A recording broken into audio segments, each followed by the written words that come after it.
경제학자들이 설명할 수 없는 현상에 쓰는 단어가 있다. 바로 기적이다. 대한민국의 성장은 한강의 기적이라 불린다. 그런데 기적에는 설명이 없다. 하지만 한국에서 일어난 일에는 설명이 있다. 그 이유를 알고 나면 다시는 그것을 기적이라 부르지 못할 것이다. 역사의 무게. 대한민국의 성장을 이해하려면 먼저 이 나라에서 무엇이 빼앗겼는지를 알아야 한다. 35년간 한국은 일본의 식민지였다. 단순한 정치적 지배가 아니었다. 조직적인 수탈이었다. 학교에서 한국어가 억압되고 한국식 이름이 지워지고 한국인의 노동이 착취되고 한국인의 정체성이 제도적으로 해체되었다. 그리고 1945년 마침내 해방이 찾아왔다. 그러나 그것은 한국인의 승리가 아니라 강대국들의 지정학적 결정에 의한 것이었다. 미국과 소련은 38선을 기준으로 한반도를 거의 임의로 나눴다. 그 선 아래 살고 있는 사람들을 알지도 못한 채 5년 후 한국전쟁이 시작되었다. 3년간의 전쟁으로 약 300만에서 400만 명이 목숨을 잃었다. 대부분 민간인이었다. 서울은 4번이나 주인이 바뀌었다. 도시들은 잿더미가 되었다. 가족들은 헤어졌다. 어떤 이들은 영영, 어떤 이들은 지금도 여전히. 1953년 휴전협정이 체결되었을 때 한국은 해방된 것이 아니었다. 멈춰 선 것이었다. 끝나지 않은 전쟁. 완전히 아물지 못한 상처. 남한에는 거의 아무것도 남지 않았다. 대부분의 나라 이야기는 여기서 끝난다. 폐허 앞에서, 슬픔 앞에서. 하지만 한국의 이야기는 바로 여기서 시작된다. 내 심리학. 다른 어떤 언어로도 깔끔하게 번역되지 않는 한국어 단어가 있다. 흔히 세대를 걸쳐 쌓여온 슬픔, 억울함, 그리고 비통함으로 설명된다.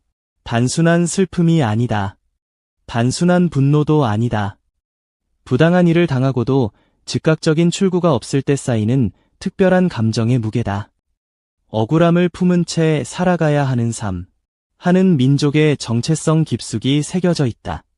음악 속에, 음식 속에, 어른들이 과거를 이야기하는 방식 속에, 판소리의 소리꾼 목소리 속에, 너무 무거운 것을 짊어진 듯 갈라지고 떨리는 그 목소리 속에. 그런데 한에는 놀라운 점이 있다. 한은 수동적이지 않다. 한국 문화에서 한은 언제나 해원의 씨앗을 품고 있었다. 초월을 향한 의지. 슬픔이 연료가 되고 억울함이 동기가 되고 상처가 에너지가 된다. 한국인이 우리라고 말할 때 그것은 깊은 의미를 담고 있다. 공유된 고통 속에서 형성된 집단적 정체성. 한 사람이 짊어지는 것은 모두가 함께 짊어지는 것이라는 감각. 모두가 함께 들어 올리는 것에 모든 개인이 책임을 다해야 한다는 감각. 식민지의 수치와 전쟁, 그리고 한 속에서 단련된 그 심리가 이후 모든 것을 움직이는 엔진이 되었다. 빨리빨리 속도의 문화.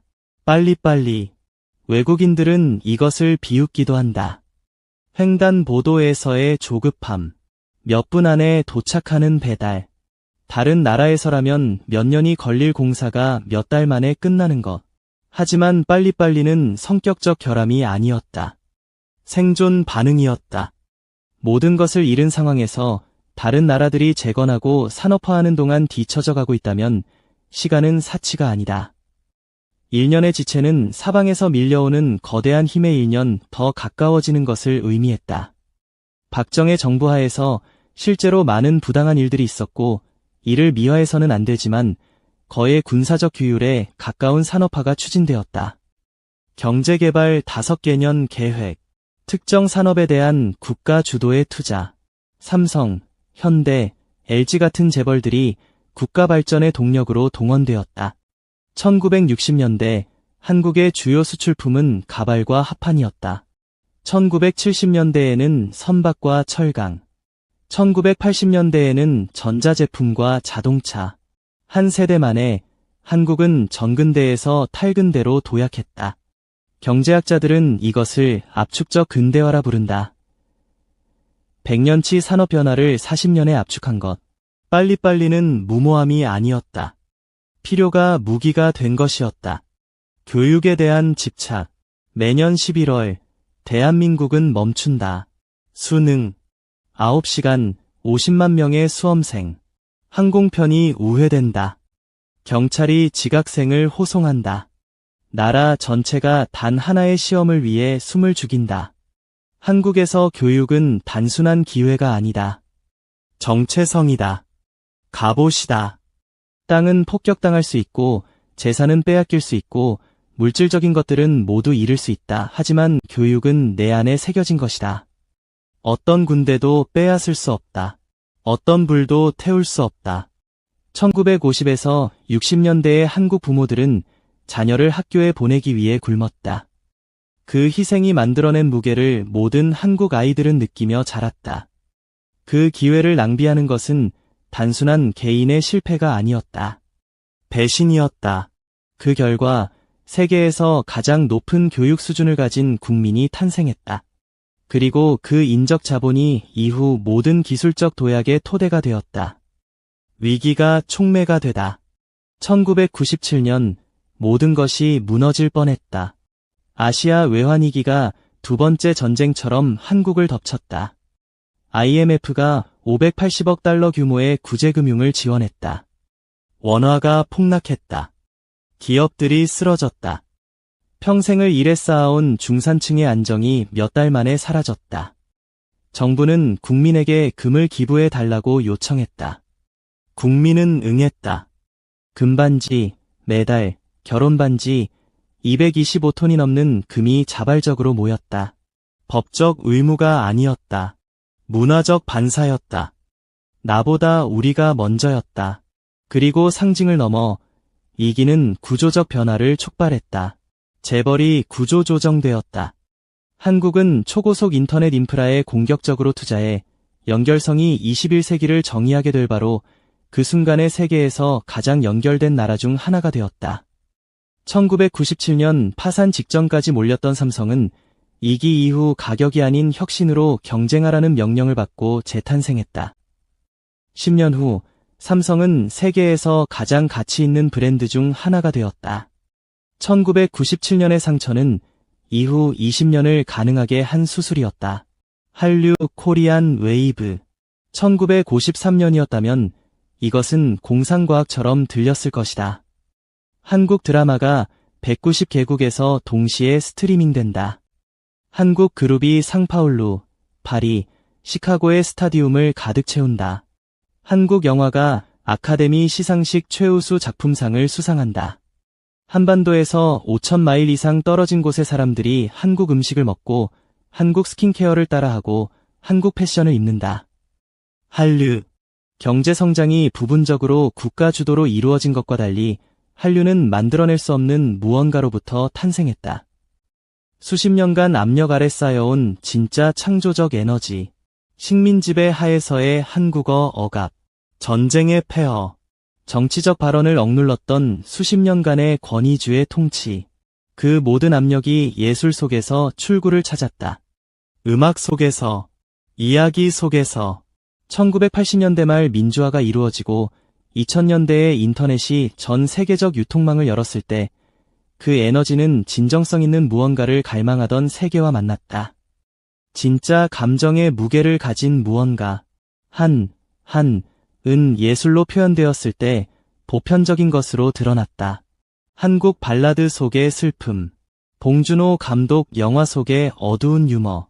단 16부작의 한 인간의 감정적 일생을 압축하는 한국 드라마의 밀도. 모든 동작이 1만 번씩 연습된 K-팝 퍼포먼스의 규율. 당연한 일이다.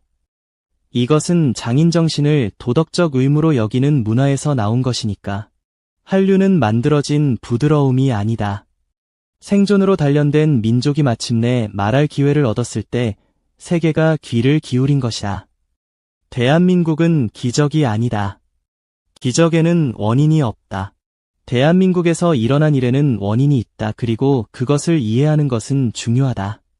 번영이 자원에서 오고 지리에서 오고 운에서 온다는 거짓말을 해체하기 때문이다. 한국에는 천연자원이 거의 없다.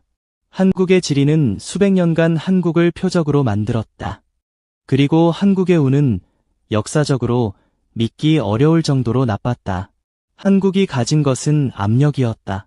그리고 한국인들이 세대를 거쳐 선택한 것은 그 압력에 굴복하는 것이 아니라 변환시키는 것이었다. 은 연료가 되었다. 트라우마는 결속이 되었다. 가난은 규율이 되었다. 굴욕은 일본에게, 세계에게, 그리고 자기 자신에게 한국인이 역사가 만들려 했던 그런 존재가 아님을 증명하려는 사명이 되었다. 대가는 실제했다. 권위주의의 시대는 진정으로 어두웠다. 교육의 압박은 사람을 부수기도 한다. 이것들은 중요하다. 하지만 이것도 중요하다. 1953년 재건이 불가능하다고 불렸던 나라가 있었다. 그 나라는 스스로를 지구에서 가장 정교한 문명 중 하나로 만들었다. 기적 때문이 아니다. 주어진 무게로 무엇을 할 것인가를 한국인들이 선택했기 때문이다. 이것은 기적이 아니다. 이것은 한 민족이다. 이제 당신은 그 민족이 어떤 사람들인지 알았다.